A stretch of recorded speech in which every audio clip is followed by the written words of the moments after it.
dive in before we go into all this stuff, but I want to just sort of preface this. So, Kamala Harris, her big push at the end is she's been on Luttrell. She was like with Liz Cheney of all freaking people. She did a event with.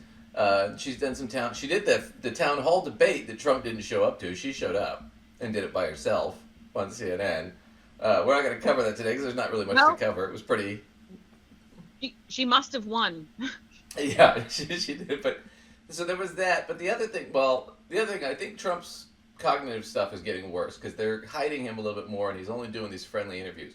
But her push is she's trying to get the disaffected Republican voters, right, the Nikki Haley voters, and she's trying to get the people that don't vote that often to try and come out because she has a better shot. Trump, on the other hand, has decided to do this. He's targeting disaffected young white men. That's his group.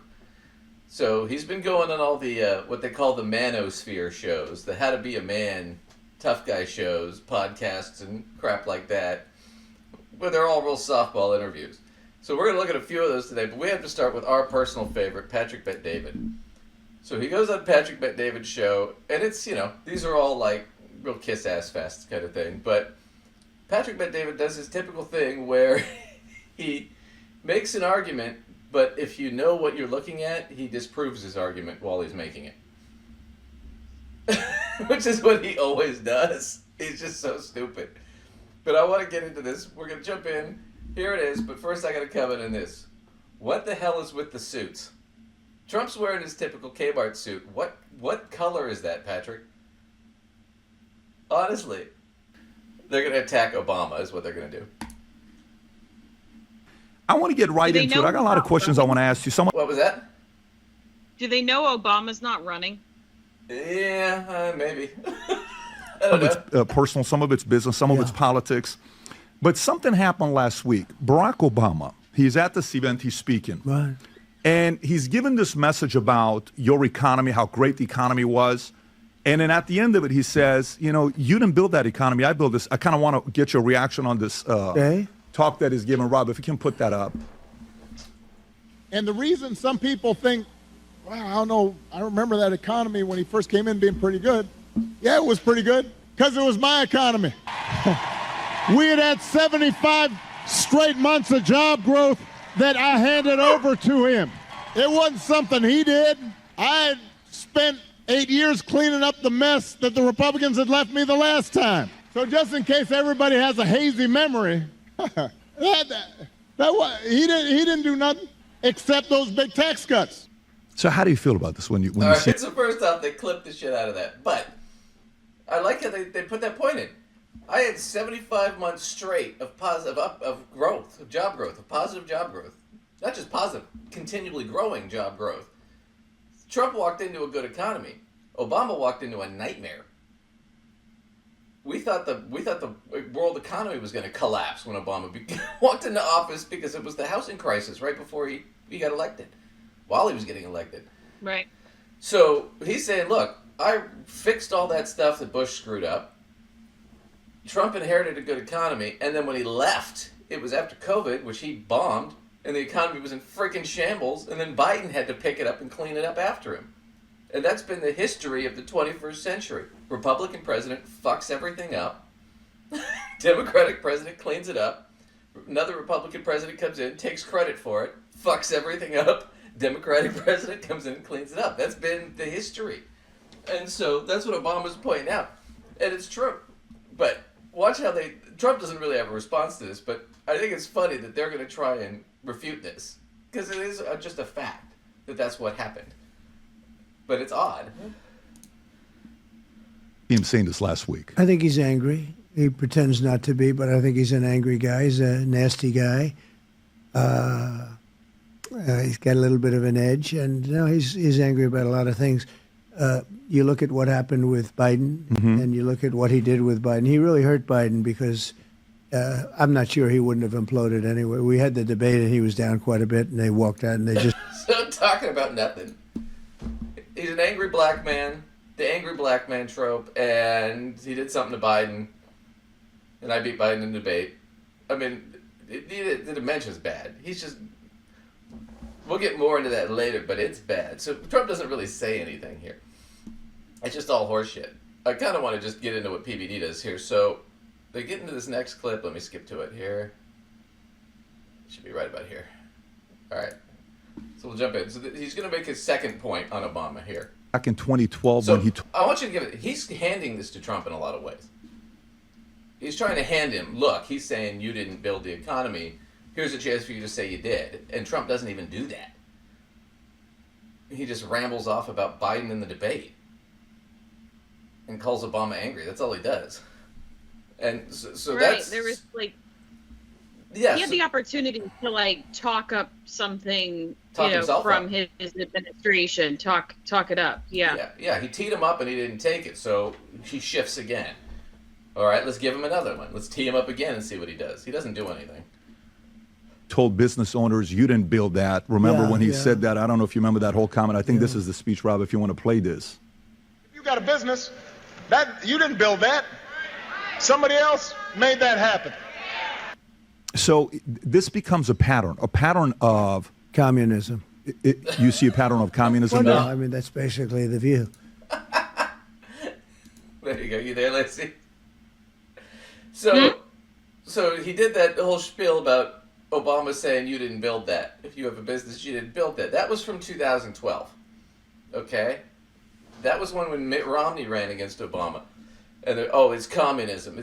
They're saying that you didn't build your business and da-da-da-da-da. Well, that's not really what communism is, but I want to play this for you because this was a famous thing that Romney tried to hit Obama on back in 2012, 12 years ago.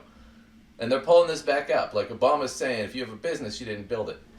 You're going to find out that's not what he said. Patrick Bet-David just took him out of context and did the same fucking thing Romney did 12 years ago. It's a joke. This is hilarious to me. So watch just this couple clips here.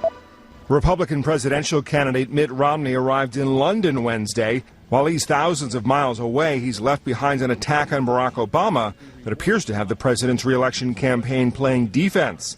If you've been successful, you didn't get there on your own. Just if you got a business, that you didn't build that. Somebody else made that happen.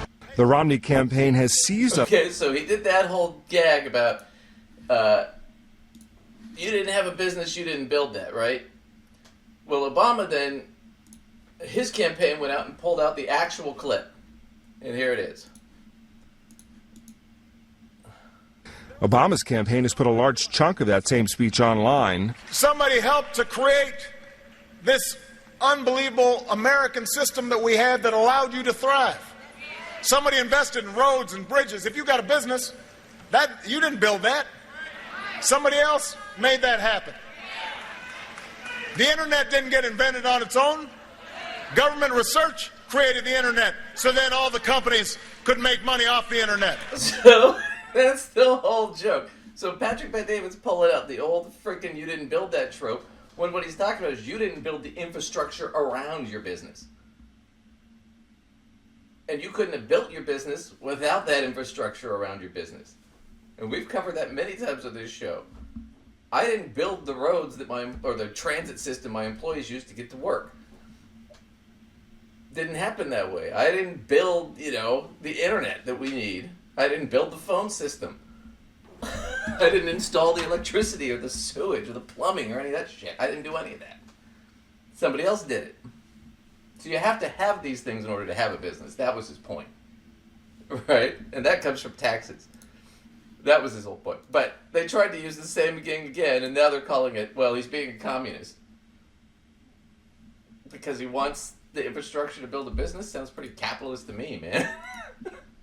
I feel like they don't really know what communism is. I feel like we keep saying that over and over, but they love to say everything is communist, but they don't seem to know what that means. It's just things we don't like are communist. That's all it is. We didn't do anything. Right. Government did it. Somebody did it, but anybody but us. Do you think this works with the undecided voter? Do you think the undecided voter that's sitting, our audience, they're entrepreneurs, they're small business owners, they're family, they have kids, they want to win, they got dreams, they want to do something. Do you think a message like that from him lands on the business owner, on the undecided voter, on the person that says, you know what, I think he's right. I'm going to go vote for him. Do you think it works? I think you don't have that many undecided voters. I think by now. You have, Can't even answer the question. And Trump just looks tired. I think part of it, too, is he's sitting there going, why do I have to talk to this brown person? I think that's part of it. Because I've seen him on other podcasts that it's a white guy. He's all chipper and lit. But now that he's talking to a Persian guy, he's like, whatever. There aren't undecided voters. I don't know what you're talking about. So Trump's basically calling him an idiot there. Because he teed him up. Do you think this really speaks to voters? Well, one, Obama's not running.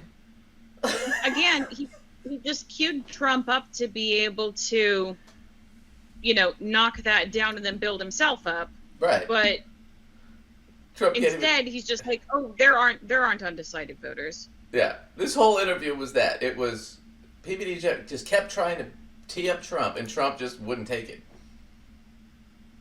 Probably because he didn't want to be there, and he was just irritated the whole time. But it never metastasized into anything real. Okay, a little technical problem there, but okay. So he's teeing Trump up. It's not working. I want to get to this last bit because here's where. So he's already once. He's brought on Obama, tried to tee him up, didn't work. Misquoted Obama to try and tee him up, set him up completely, and then still Trump didn't take it. Here's his third one. He's going to try and do it again, and he's going to do another thing where he totally misquotes something or misinterprets it. It's actually a graph that he totally misinterprets, but he's trying to tee Trump up for this, and it's just not going to work. Nastier than this gentleman, but it was really a study of business. It was a detailed study of business. You're talking about with the Bloomberg one? With the Bloomberg, Right. and people loved it. I agree. The tariff one. And the one thing I wanted to show is the following. So you know how you talked about Jerome Powell, what an easy job. You come once a month and he said, we're going to increase the rates. Greatest job there is. I think this is the one thing they don't talk about. So Barack Obama got elected November 4th. Okay, quantitative easing started November 26th. Right. And it stayed for 8 years until you got elected. Right. So if you look at that low, pretty much 0% interest rate, Right. and then you get elected, right? If you go to January 2016, Rob, for the audience to see that, and then from there, one by one, rates are going up, going up, going up, going up, going up, and then Biden comes in, goes back down to zero to try to save the economy, and then the rest is obviously history. Right. But do you think the average person knows, like, the impact of going to 0%? How much does that positively help the impact when Fed lowers the rates to 0.5 point? Yeah, it has a huge impact. The power of the Fed is, I think, pretty strong. Some people disagree with it. They think it's overridden by the interest rate climate. But I think the power of the Fed is very strong. It's an interesting graph, actually. Yeah, this just shows. It's an interesting graph. This is when I know the student didn't actually read the textbook. Doesn't know what they're talking about. Well, he just said nothing. He said nothing. Well, The Fed has a lot of power. Which, to a degree, I would agree with. I mean, they impact a lot of people's lives. But other than that, he really didn't say anything. All right. So he didn't say shit. Honestly, I feel like they queued him up to be able to spew his own rhetoric that he's so good to spew. I was totally expecting him to start in about how it was some conspiracy to help the Democrats and the whatever. I was totally ready for all that nonsense. I was like, oh, God, here we go. And he didn't take it. But you hit it because that's what it was. Because we covered that a couple weeks ago where that was the whole Fox News thing. Oh, Jerome Powell's only lowering the rates to help out Kamala Harris. That was their whole spin. That's what Patrick Bet-David teed him up for, and he's not even smart enough to take it. Totally teed him up for that. Totally set him up to be able to jump on board that conspiracy and, perpetuate it and then, turn it around and pump himself up again. But he didn't take it. But it's all horseshit. And I've got the graphics. This is the Fred. This is the Federal Reserve of St. Louis. They do a ton of these charts. They're great. So here we go. So we go back to the housing crisis, right? Started to get really bad so the economy was doing really, really well up until the housing crisis. And it started to get bad in 2007, and then it really peaked out by about August 2008. And so the Fed saw this recession hit, That's what this gray bar is here, guys. It's a recession. You don't see them mentioning that. What happened during the recession? They lowered the rates to put more money into the system. That's what lowering the rates does, is it frees up more cash from the Fed and puts it into the system so people have more money. And they kept the rates low for a long time. Now, why did they do that for such a long time? Because the economy hadn't fully recovered and it wasn't stable enough yet. So they wanted to keep making money easy. That's why they did quantitative easing, where they were buying a lot of bonds back to try and put more cash in the system so people would have more money and spend more. And it would float the economy. So that's what they were doing.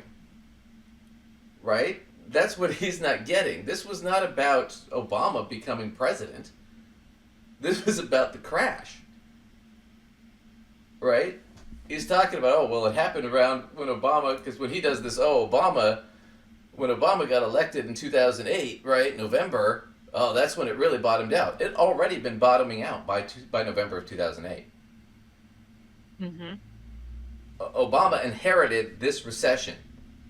Obama comes into office here, January 2009, at the peak of the recession. So that's what this is. This is all recovery period. And so when he says 75 months of positive job growth, he needed that to get things to be more stable, and then the Fed started slowly raising rates. And they did that while Trump was president. Why? Because the economy was good. Because of this. This long period of recovery. And so the economy was doing good, so they raised rates just to keep it from overheating. But how high did they get under Trump? 2.4. Pretty moderate rates. Right. Historically speaking. What would they normally would be like around 4 or 5 in a good economy. Because why did they do that? And when did they start to pull back was during COVID. And then we had a big recession during COVID. And the rates went to 0 to try and recover from that. That recovery period was a lot shorter, though.